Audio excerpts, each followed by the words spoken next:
given all this, the younger you are, the more aggressive you can be in your 401k portfolio. Let's see how this would apply by looking at the profiles of some hypothetical 401k holders, which we borrowed from Diane's book, incidentally. Now, first, there is Marie and Ralph Johnson, a married couple in their late 20s. They're both working, they have no children, and they live in a rented condominium. Their combined income is roughly $50,000, and their near-term goals are to buy a home and start a family. If they could save $200 a month, how much would you recommend that they put into Ralph's 401k, and where, Diane? Well, let's use this example. Ralph has a 401k program available to him from his employer, but he doesn't use it because he doesn't know anything about it. Ralph's a little stumped at the beginning, and how much should he put into that? Again, he ought to, as much as he can possibly afford, but first he's got to learn about this product. Yeah. Harold. The Johnsons have a problem. If they're making that much, they don't have kids yet or a house, and they're only saving $200 a month, they need to revisit their whole savings plan. But in addition, the concern I would have about contributing to 401k is if they put all of their savings in there, they'll have nothing to meet their two other goals. So it comes down to a prioritization. In general, the 401k is the first place. But if they have limited resources, can't save anymore, and their primary goal is having children and buying a house, they may have to defer it. Just one other observation. You said the younger they are, the more aggressive they can be.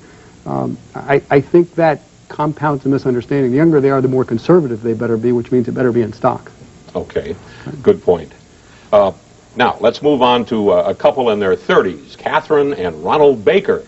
Ron is a 38-year-old physician, and his wife Catherine, a homemaker. They have two daughters, a new home with a fat mortgage, and student and car loans outstanding.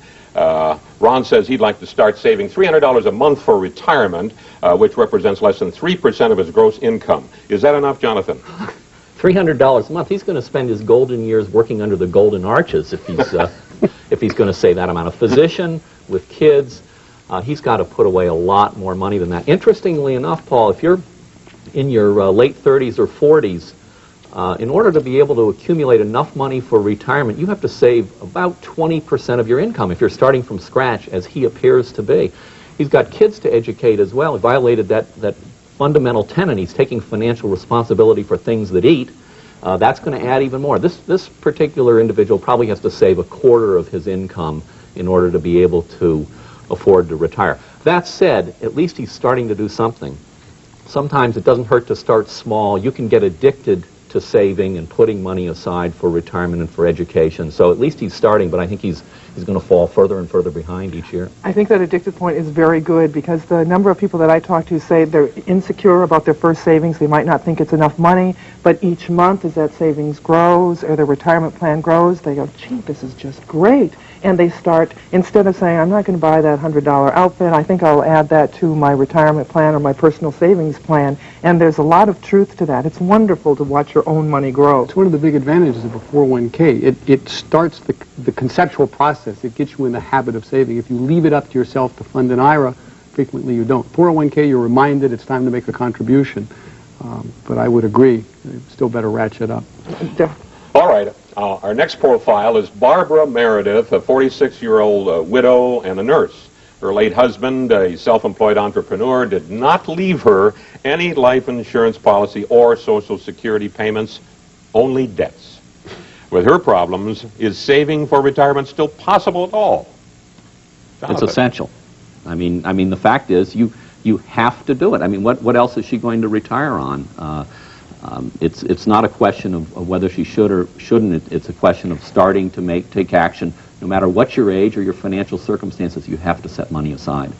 Bemoaning the unfortunate circumstances is not going to solve the problems for the rest of her life. You're absolutely right. She's got to start now.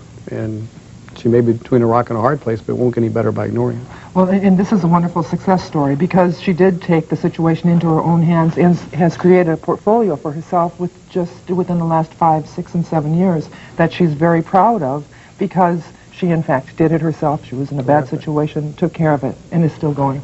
Well, almost a happy ending there. This is. It was a happy ending. Yeah, That's it really great. was. That's wonderful. Well, finally, we have Marjorie and Jack Kroger. Jack is the 52-year-old father of 3 who accepted an early retirement package from the electric utility company that employed him. But their savings have been depleted by the cost of putting 3 kids through college. However, by selling the home their kids grew up in, they bought a replacement home with a mortgage that can be paid off in about a dozen years. What should they do with the cash from Jack's early retirement package? Harold? Jack's going to have to consider continuing to work. Based on that little scenario, there's not enough resources. If that's all they have to live off of, it's a simple answer. They're going to have to start spending it. The preference would normally be to roll it into an IRA and keep it sheltered and get a job and continue to pay your living expenses. If they use those funds now, he's got almost as long. All of Northeast Ohio.